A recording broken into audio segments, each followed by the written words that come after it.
पंछी नदिया पवन के झोंके, कोई सरहद ना बिरसा फायटर्स को रोके. सुशील कुमार पावरा व गोपाल भंडारे यांचे मध्य प्रदेशमध्ये जोरदार स्वागत. पंछी नदिया पवन के झोंके, कोई सरहद ना बिरसा फायटर्स को रोके. याप्रमाणे बिरसा फायटरच्या कार्यकर्त्यांना तुम्ही कुठेही पाठवा, ते आपले समाजकार्य कधी सोडणार नाहीत व थांबवणार नाहीत. बिरसा फायटरचे कार्य क्षेत्र व शाखा संपूर्ण भारतभर आहे. आपल्या आदिवासी समाजाचे बुलंद आवाज, आदिवासी समाजासाठी अहोरात्र झटणारे इंटरनेशनल आइडल, राष्ट्रीय कला मित्र हमारे बिरसा फाइटर के राष्ट्रीय अध्यक्ष सुशील कुमार पावरा और महाराष्ट्र प्रदेश अध्यक्ष गोपाल भंडारे सह एकूण 9 सामाजिक कार्यकर्त्यांना अत्यंत षडयंत्रपूर्वक पोलीस अधीक्षक नंदुरबार श्रवण दत्त यांनी भ्रष्ट पद्धतीने बगस व बनावटीरित्या सुबुद्धीने जिल्हा नंदुरबार हद्दपार केले आहे. नंदुरबार पोलीस प्रशासनाच्या या चुकीच्या व मनमानी कारभाराचा आम्ही जाहीर निषेध व्यक्त करतो. सुशील कुमार पावरा व गोपाल भंडारे हे आमच्या मध्य प्रदेश बॉर्डर खेतिया व पानसेंबल क्षेत्रात राहायला आले आहेत.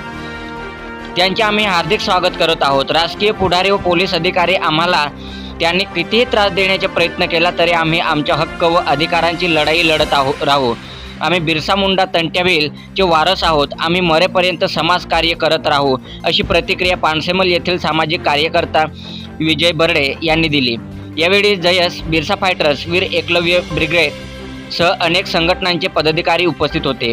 जयस तालुका अध्यक्ष विजय सोलंकी, बिरसा फायटर तालुका अध्यक्ष विजय बर्डे, मार्गदर्शक चंद्रसिंग पवार, योगेश बर्डे, निलेश बर्डे, रामा डावर, वीर आदिवासी ब्रिगेड तालुका अध्यक्ष नितीन ठाकरे, सुरेश सोलंकी, मांगीलाल सेनानी, विजय सोलंकी, वासल्या पाणी, राकेश डावर, पप्पू अवाया, राजीव पटेल, गोपाल भंडारे, सुशील कुमार पावरा आदी असंख्य कार्यकर्ते उपस्थित होते. नंदुरबार जिल्हा पोलीस अधीक्षक श्रवण दत्त यांच्या या असंविधानिक व चुकीच्या कारवाई विरोधात देशभर निवेदन देऊन आंदोलनाचा इशारा मध्य प्रदेशमधील सामाजिक संघटनांकडून देण्यात आला आहे.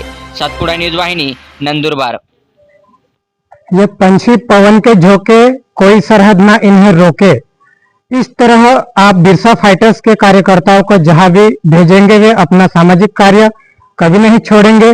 बिरसा फाइटर्स का कार्य क्षेत्र और शाखाएं पूरे भारत देश में फैली हुई है. हमारे आदिवासी समुदाय की आवाज बुलंद, आदिवासी समुदाय के लिए दिन रात काम करने वाले लोग, अंतर्राष्ट्रीय आदर्श राष्ट्रीय कला प्रेमी हमारे बिरसा फाइटर्स के राष्ट्रीय अध्यक्ष सुशील कुमार पावरा और महाराष्ट्र राज्य अध्यक्ष गोपाल भंडारी, साथ ही कुल 9 सामाजिक कार्यकर्ताओं को नंदुरबार जिले के पुलिस अधीक्षक श्रवण दत्त ने भ्रष्टाचार, फर्जीवाड़े और मनमाने ढंग से निर्वासित कर दिए हैं. हम पुलिस प्रशासन की इस गलत और मनमानी कार्रवाई की सार्वजनिक रूप से निंदा करते हैं. वे मध्य प्रदेश की सीमा से लगे हमारे खेतिया और पानसेमल इलाकों में आकर बस गए हैं. हम उनका हार्दिक स्वागत करते हैं. चाहे राजनीति नेता हो, पुलिस अधिकारी हमें कितना भी परेशान करने की कोशिश करे, हम अपने अधिकार और हकों के लिए लड़ते रहेंगे. हम बिरसा मुंडा और टंट्या भील के वंशज हैं.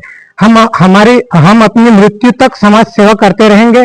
जय बिरसा, जय आदिवासी. जीतेंगे बिरसा मुंडा कुड़िल से, अमरू से, क्या मामा कुड़िल से, अमरू से, जंगल कुड़िल से, अमरू से, अमो अखा.